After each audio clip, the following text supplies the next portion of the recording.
அனுமதி இல்லாத கட்டிடங்கள் மற்றும் கட்டிட அனுமதிக்கு புறம்பாக கட்டப்பட்ட விதிமீறல் கட்டிடங்களுக்கான இணையவழி ஒருமுறை ஒழுங்குபடுத்தும் திட்டத்தினை முதலமைச்சர் ரங்கசாமி துவக்கி வைத்தார். நிகழ்ச்சியில் சபாநாயகர் செல்வம், அமைச்சர் லட்சுமி நாராயணன், சட்டமன்ற உறுப்பினர் பாஸ்கர், அரசு செயலர் கேசவன், தலைமை நகர அமைப்பாளர் வீரச்செல்வம், தேசிய தகவலியல் மையத்தின் மாநில தகவலியல் அதிகாரி மகேஷ், புதுச்சேரி நகர அமைப்பு குழுமத்தின் உறுப்பினர் செயலர் புவனேஸ்வரன் ஆகியோர் கலந்து கொண்டனர்.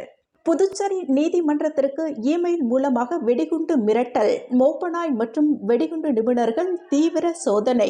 புதுவை ஜிப்மர் மின்பாதையில் பராமரிப்பு பணிகள் மேற்கொள்ள இருப்பதால் ஜூலை 22 செவ்வாய்க்கிழமை காலை 10 மணியிலிருந்து பகல் 2 மணி வரை வானொலி நிலையம், சோனியா காந்தி நகர், ராஜா அண்ணாமலை நகர், லோகு நகர், புஷ்பா நகர், பிரியதர்ஷினி நகர், கோரிமேடு காவலர் குடியிருப்பு, சீனிவாசபுரம், வீமன் நகர் ஒரு பகுதி மற்றும் அதனை சார்ந்த பகுதிகளில் மின்தடை ஏற்படும் என்று புதுவை மின்துறை அறிவித்துள்ளது.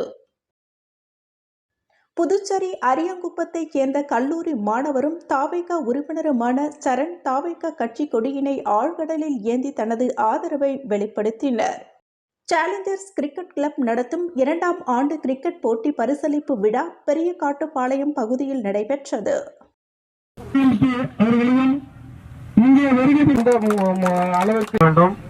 அதை பற்றி மட்டும்தான் பேசிக் கொண்டிருப்பார்.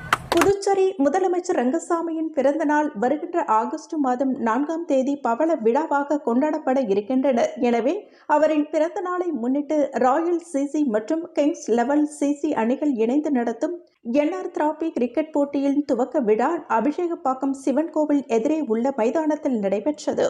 நிகழ்ச்சியில் என்ஆர் காங்கிரஸ் கட்சியின் மணவெளி தொகுதி தலைவரும் கேகேடி டிராவல்ஸ் உரிமையாளருமான குமரவேல் என்கின்ற குமரேசன் சிறப்பு விருந்தினராக கலந்து கொண்டு தலைமை தாங்கி கிரிக்கெட் போட்டியினை துவக்கி வைத்தார்.